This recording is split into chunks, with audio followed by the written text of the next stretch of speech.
తెలంగాణ రాష్ట్ర ప్రభుత్వానికి అభివృద్ధి మీద చిత్తశుద్ది లేదు. తెలంగాణ రాష్ట్ర అభివృద్ధి కోసము కేంద్ర ప్రభుత్వము అన్ని రకాల సహకరించడానికి సిద్దంగా ఉంది, సహకరిస్తున్నది కూడా. గత 10 సంవత్సరాల కాలంలో దాదాపు 12 లక్షల కోట్ల రూపాయలకు పైగా నిధులను కేటాయించింది వాస్తవము. అనేక సంక్షేమ పథకాలను ఈ తెలంగాణ రాష్ట్రంలో పేదలకు అందిస్తున్నది వాస్తవం. ఇవాళ గ్రామాలలో ఇంతో అంత అభివృద్ధి చెందినాయంటే, గ్రామాల్లో సంక్షేమ పథకాలు ఉన్నాయంటే అవి కేవలము కేంద్ర ప్రభుత్వ నిధులు తప్ప, కేంద్ర ప్రభుత్వం యొక్క సంక్షేమ పథకాలు తప్ప ఇంకా వేరే ఏమీ కాదనే విషయం వాస్తవం. కానీ ప్రతి కేంద్ర ప్రభుత్వం నుంచి నిధులు తీసుకోవడం బరాబరే, కేంద్ర ప్రభుత్వం యొక్క సంక్షేమ పథకాలు అమలు చేయడం బరాబరే, వాళ్ళకి అనుకూలంగా ఉన్నాయి. కానీ పేరు మాత్రం సంక్షేమ పథకం పేరునే మార్చేస్తున్నారు. కేంద్ర ప్రభుత్వం ఒక ఆలోచనతోని, ఒక చిత్తశుద్దితోని ఒక్కొక్క సంక్షేమ పథకానికి ఈ విధంగా పేరు పెట్టాలని చెప్పి ఇవాళ కేబినెట్ నిర్ణయం తీసుకున్నది. ఆ నిర్ణయాన్నే ఇవాళ తెలంగాణ రాష్ట్ర ప్రభుత్వం తుంగలో దొక్కుతుంది. వాళ్ళు మేము ఎక్కడ సంక్షేమ పథకాలు ఆపం. సంక్షేమ పథకాలు ఆపే ఆలోచన భారతీయ జనతా పార్టీకి లేదు, భారత సర్కార్కి లేనే లేదు. కానీ కేంద్ర ప్రభుత్వం యొక్క సంక్షేమ పథకాల పేరును మార్చే ప్రయత్నం చేస్తే మేము నేరుగా లబ్దిదారులకు ఏ విధంగా ఇవ్వచ్చో దాని గురించి ఆలోచిస్తాం. నేరుగా లబ్దిదారులకే ఇచ్చే ప్రయత్నం చేస్తాం మేము, రాష్ట్ర ప్రభుత్వం యొక్క ప్రమేయం లేకుండా. ప్రధానమంత్రి ఆవాస్ యోజన గాని, గరీబ్ కళ్యాణ్ అన్న యోజన గాని, ఇవాళ మీరు చూడండి, ఇటువంటి సంక్షేమ పథకాలకు రాష్ట్ర ప్రభుత్వం పేరు మార్చింది. రే మీ ప్రభుత్వం యొక్క మీ సొంత సంక్షేమ పథకాలు, మీ నిధులతో జరిగే సంక్షేమ పథకాలు అంటే మీరు ఇందిరాగాంధీ పేరు పెట్టుకుంటారా, లేకపోతే ఒసామా బిన్ లాడెన్ పెడతారా, దావుద్ ఇబ్రాహిం పెట్టుకుంటారా? పెట్టుకోరు, మాకు ఏం అభ్యంతరం లేదు మాకు. కానీ కేంద్ర ప్రభుత్వం ద్వారా కేంద్ర ప్రభుత్వం యొక్క సంక్షేమ పథకాలకు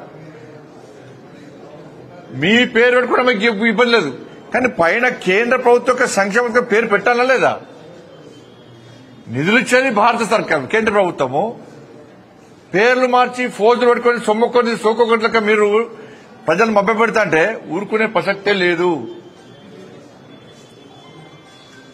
వాళ్ళ ప్రధానమంత్రి ఆవాస్ యోజన గాని, గరీబ్ కళ్యాణ్ అన్న యోజన గాని, వీటిని నేరుగా రాష్ట్ర ప్రభుత్వం ప్రమేయం లేకుండా లబ్దిదారులకే చెందే విధంగా ఇచ్చే విధంగా కేంద్ర ప్రభుత్వం ప్రయత్నం చేస్తుంది, ఆ విధంగా ఆలోచిస్తుంది.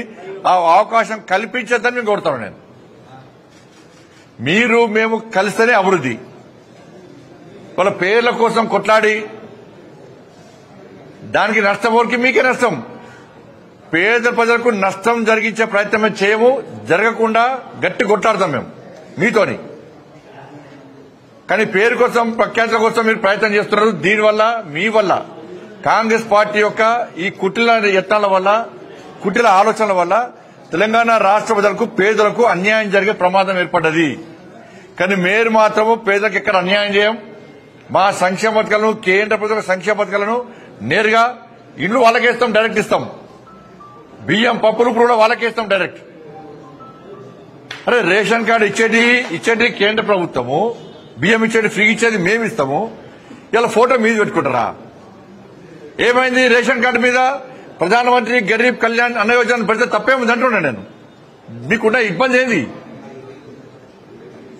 ఇవాళ ఇంద్రమ్మ ఇల్లు అంటున్నారు, పైన ప్రధానమంత్రి ఆవాస్ యోజన అని పెడితే తప్పైంది, ఇబ్బంది మీకు వచ్చిన ఒప్పైంది. అంత ఇబ్బంది ఏంది మీకు? అంత పట్టిపోయింది మీకు? పేదలకు ఇల్లు ఇవ్వాలని ఆలోచన లేదు మీకు. పేరు కోసం పట్టింపు మీకు.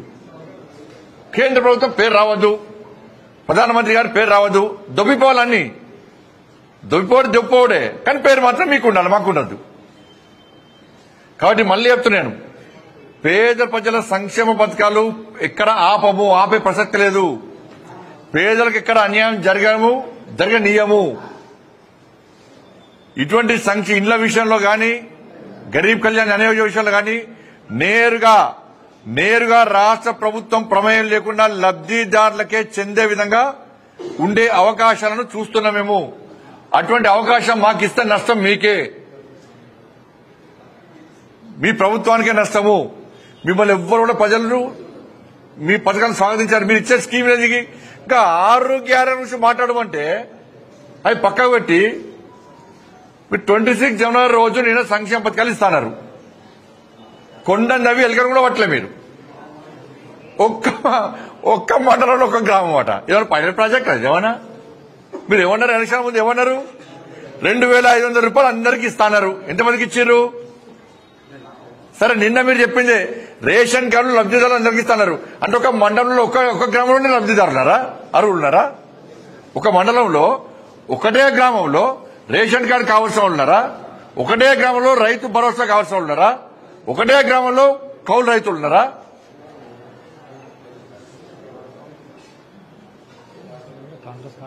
ఇదేం ఇక్కడ పద్ధతి అంటారా? మండలంలో మిగతా గ్రామాలందరూ ప్రజలు ఓట్లేదు మీకు? ఒకటే గ్రామంలో ఓట్లు ఇచ్చినా మీకు?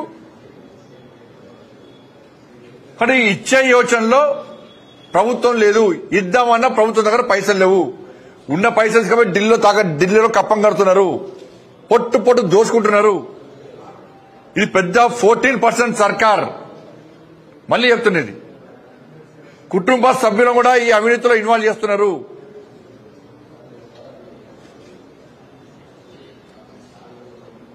కాబట్టి 26 జనవరి కోసం ప్రజలు ఎదురు చూశారు. అరే, ప్రభుత్వం రేషన్ కార్డు ఇస్తుంది కావచ్చు, రైతు భరోసా పైన రైతులకు 15,000 రూపాయలు ఇస్తుంది కావచ్చు, కౌలు రైతులకు కూడా 12,000 రూపాయలు ఇస్తుంది కావచ్చు, ఇంటింటికి రేషన్ కార్డు ఇస్తారు కావచ్చు అని ప్రజలందరూ ఎదురు చూస్తే మీరు ఒక్క మండలంలో ఒక్క గ్రామానికి ఒక్క గ్రామంలో మీరు చేస్తామంటే ఇదంతా చీటింగ్ ఎప్పుడు ఆలోచించండి. వాళ్ళ గింత దుర్మార్గ బుద్ధులు ఆమె గింత అన్యాయం చేస్తారా తెలంగాణ రాష్ట్ర ప్రజలకు? మీరు వాళ్ళ మీద చిత్తశుద్ధి వచ్చినారే. గ్రామాల్లో రైతు వేదిక పైసలు మాయే, కేంద్ర ప్రభుత్వానియే. ప్రకృతి వనానికి పైసలు కేంద్ర ప్రభుత్వానియే. శ్మశాన వర్గ పైసలు కేంద్ర ప్రభుత్వానియే. కమ్యూనిటీ హాల్ కూడా కేంద్ర ప్రభుత్వానియే. 14th ఫైనాన్స్ 15th ఫైనాన్స్ కూడా కేంద్ర ప్రభుత్వానియే. గ్రామీణ సడక్ యోజన పైసలు కేంద్ర ప్రభుత్వానియే. సిఆర్ఎఫ్ నిధులు కేంద్ర ప్రభుత్వానియే. నేషనల్ హైవేస్ కేంద్ర ప్రభుత్వానియే. రైల్వేస్ కేంద్ర ప్రభుత్వానియే. లైట్లు పోల్స్ కూడా కేంద్ర ప్రభుత్వానియే. సబ్ స్టేషన్ కేంద్ర ప్రభుత్వానియే. మీ చెప్పండి స్కీమ్స్ మీ ఇస్తాను 6 గంటలకి అతిగతలేదు మీకు. కాబట్టి మళ్లీ చెప్తున్న రాష్ట్ర ప్రభుత్వానికి, మాకు భేషజాలు లేవు, మాకు వేరే కుట్ర యత్నాలు మాకు లేవు. వీలక మేము కలిస్తేనే తెలంగాణ రాష్ట్రానికి అభివృద్ధి జరుగుతుంది, తెలంగాణ రాష్ట్ర ప్రజలకు న్యాయం జరుగుతుంది. నేను మళ్లీ చెప్తున్నా, కేంద్ర ప్రభుత్వ యొక్క సంక్షేమ పథకాల పేరు పక్కా పెట్టాల్సిందే, పెట్టి తీరాల్సిందే. లేకుంటే నేరుగా లబ్ధిదారులకు ఇస్తాం. ఆలోచించాలని కోరుతాను నేను.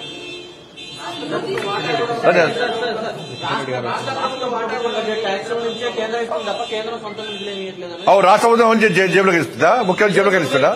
అరే, మరి రాష్ట్ర ప్రభుత్వం ప్రజాస్వామ్యం కాకుండా ఇంకొన్ని సమయిస్తుందా? అరే, పన్నులు ఇక్కడ కూడా కడుతున్నా ప్రజలు, ఎక్కడైనా పన్నులే. కాబట్టి అంటే ముద్దించుకిస్తారా పైసలు? ఎందుకు ఇస్తారు? రాష్ట్ర కేంద్రం ఇచ్చి రాష్ట్ర ప్రభుత్వం ఎందుకు గ్యారెంటీ అమలు చేస్తలేదు? ఇంత పన్నులు కడుతున్నాము, ఇస్తాను హామీలు ఎందుకు నెరవేర్చలేదు రాష్ట్ర ప్రభుత్వం? 6 గ్యారెంటీ ఎవరి జాగ్రత్త ఎందుకు ఇస్తలేదు? రాష్ట్ర ప్రభుత్వానికి వేరే దేశానికి పైసలు వస్తున్నాయి? ఏమన్నా పాకిస్తాన్ బంగ్లాదేశ్ పైసలు వస్తున్నాయా? వాళ్ళు ట్యాక్సీ కడుతురా?